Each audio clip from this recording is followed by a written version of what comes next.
et on se retrouve aujourd'hui pour une nouvelle présentation. Je vais vous parler d'un livre, je pense que ça va être assez difficile. Je vous préviens d'avance, je pense que ça va être très fouillis, je suis pas sûre de réussir à me faire bien comprendre.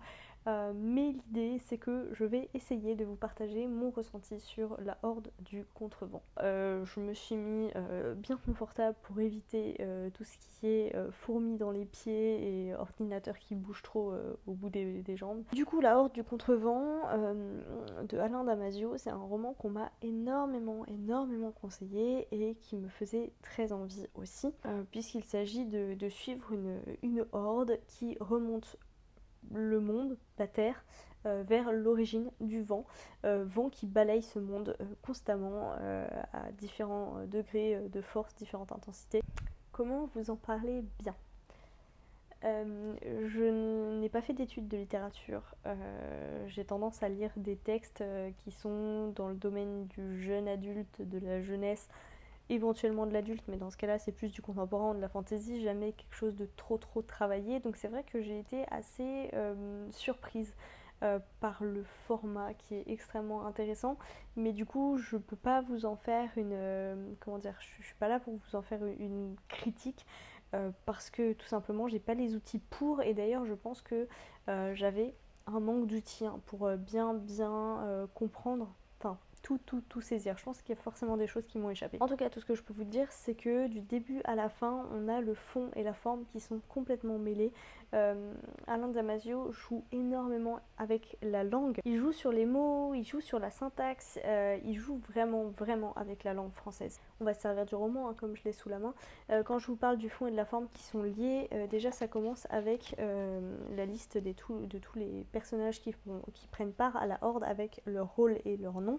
Ce qui se révèle on ne peut plus utile, puisque en fait dans chaque fois, tout au long de la narration, on va retrouver des petits symboles en début de paragraphe qui indiquent qu'on a changé de personnage, de point de vue en fait, tout simplement. Ensuite, l'un d'entre eux notamment, donc c'est Sov Strochnis qui scribe, et donc l'objectif du scribe, c'est de tenir le carnet de la Horde. Je sais plus si c'est exactement le nom qu'il porte, mais on va tenir le carnet de la Horde dans lequel il va noter tous les vents qu'ils vont rencontrer, tout ce qu'ils vont faire, tous les obstacles. Et donc comment on note les vents, puisque tout est tourné autour du vent dans ce roman, tout est axé autour de ce vent, et donc en fait il y a une façon d'écrire le vent qui est expliquée d'ailleurs. Moi, pour tout vous dire, j'ai pas tout capté, mais du coup en fonction des petits symboles de ponctuation, on se retrouve face à différents types de vents, le point, le tiret, la virgule, le point d'interrogation, et comment ils sont agencés. Ça fait vraiment un langage comme une partition en fait pour écrire le vent. Et enfin, dernière petite particularité, je pense qu'il se comprend encore plus à la fin, même si j'ai trouvé la fin dure à saisir, mais on y reviendra. Je vous l'ai dit plusieurs fois, vous avez dû le voir soit dans les vlogs, puisque je l'ai commencé les vlogs au moment où je terminais celui-là, soit tout simplement sur Instagram. La numérotation des pages est faite dans l'ordre inverse. Rien que ça, c'est assez original quand même. En tout cas, ça aide à savoir à quelle vitesse on se rapproche de la fin. C'est un beau bébé quand même, et honnêtement, au début, j'ai vraiment eu du mal à rentrer dans cette histoire. Le changement de personnage par petits symboles n'était pas pour aider, mais finalement, on s'y fait assez vite et on finit par les reconnaître très facilement, puisque Damasio non seulement utilise ces petits symboles, mais utilise aussi tout un vocabulaire qui est assez différent, une façon de parler qui est très adaptée à ces différents personnages. On commence à suivre la Horde alors qu'ils ont, je crois, si je ne me trompe pas, entre 30 et 40 ans à peu près. Les plus jeunes sont peut-être à 20-25 ans. En même temps, il y a des grosses ellipses, donc à plusieurs moments, ils prennent 2-3 ans dans la tronche. Et en fait, ils ont commencé leur formation pour être cette Horde de Contrevent dès l'enfance. Donc il y en a certains qui les ont rejoints, mais pour les postes principaux, c'est une formation très difficile qui a été suivie. Et ils se sont lancés dans le contre, je crois, à l'adolescence, quoi, vers 13, entre 13 et 20 ans, il me semble. Très approximatif ce que je vous dis.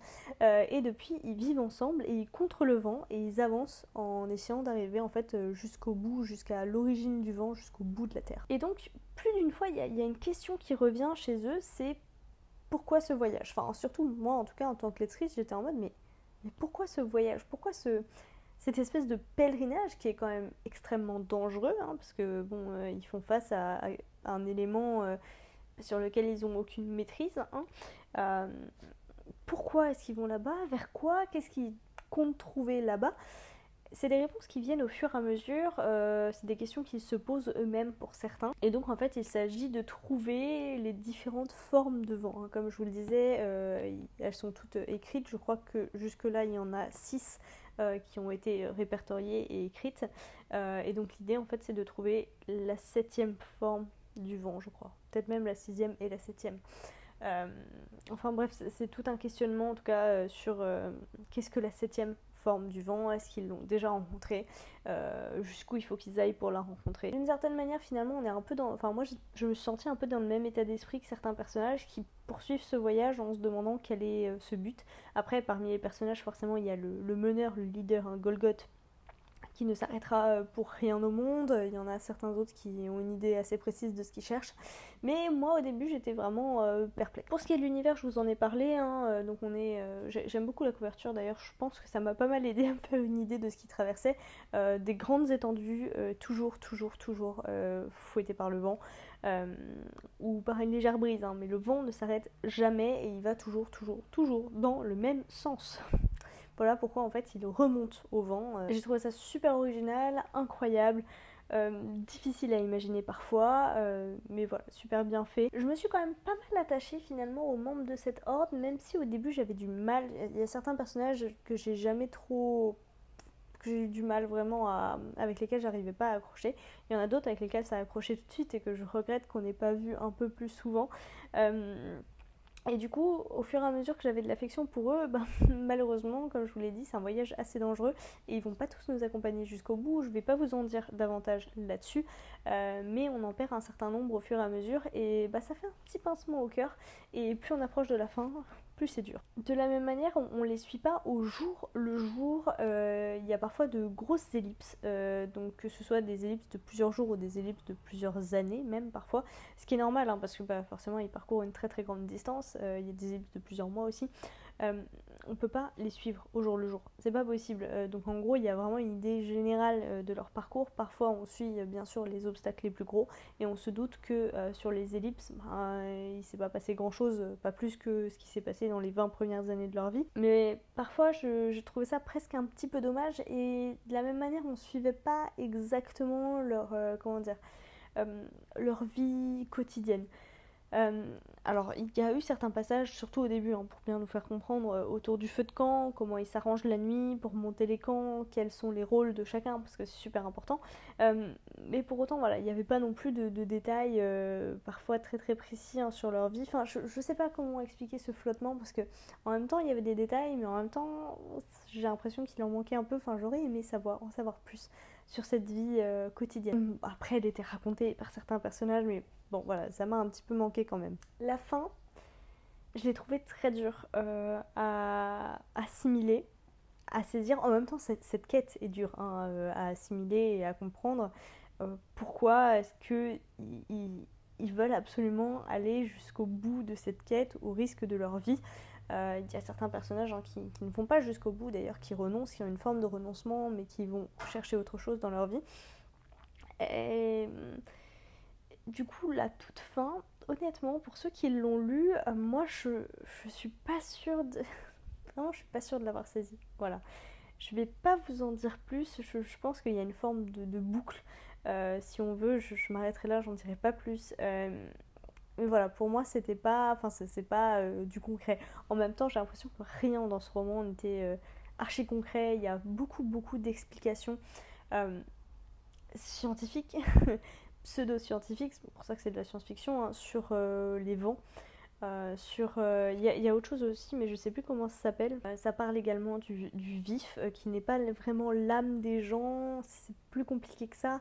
Il y a certaines personnes d'ailleurs qui arrivent à ralentir l'écoulement du temps sur eux en maîtrisant ce vif ou en maîtrisant leurs mouvements par rapport au temps. Enfin, il y a vraiment des explications très très pointues qui sont, je vais dire, pseudo-scientifiques, parce que j'espère bien que tout ça c'est pas vrai, mais c'était tellement précis, tellement pointu par moment, et il y a des personnages qui s'y connaissent tellement. En même temps, il y en a, c'est leur métier, quoi, mais waouh, je vous avoue qu'il y a certaines explications, j'ai un peu dû les passer, quoi, parce que ces parties-là, pour moi, c'était trop abstrait. C'était trop concret dans l'abstrait, en fait, pour que vraiment je puisse adhérer à ça. Ça a été une des plus grosses difficultés pour moi par rapport à ce roman. Ça a été vraiment les parties explicatives qui ne faisaient pas grand sens pour moi. Par contre, toutes les épreuves qu'il rencontre, elles sont top, je trouve. Franchement, c'était super original. Elles sont toutes de nature assez différente, que ce soit justement contre la nature, que ce soit contre des ennemis. Pareil, là, on sait pas trop d'où ils viennent, ni ce qu'ils veulent, mais il y en a, que ce soit contre des peuplades, il y a des rencontres, il y a énormément de sacrifices aussi. Voilà, c'est un beau bébé, c'est une belle bricasse, mais ça se lit super bien une fois qu'on accroche et qu'on fait presque partie en fait de cette horde et on les suit et on continue et on avance et on contre et on se dit ah mais quel va être le prochain obstacle. Parfois il y a des dissensions dans cette horde, c'est quel chemin on prend, ça c'est dangereux, là on va rencontrer ça, mais ici c'est encore plus dangereux. Enfin, je vous avais dit que ce serait très flou ce que j'allais vous dire. Est-ce que j'ai aimé ma lecture? Oui, je pense que oui. Est-ce que c'est un coup de cœur? J'ai pas assez tout bien assimilé pour vous dire si oui ou non c'est un coup de cœur. Je me suis laissé le temps pourtant, parce que vous le savez que je l'ai terminé mi-mars, fin mars.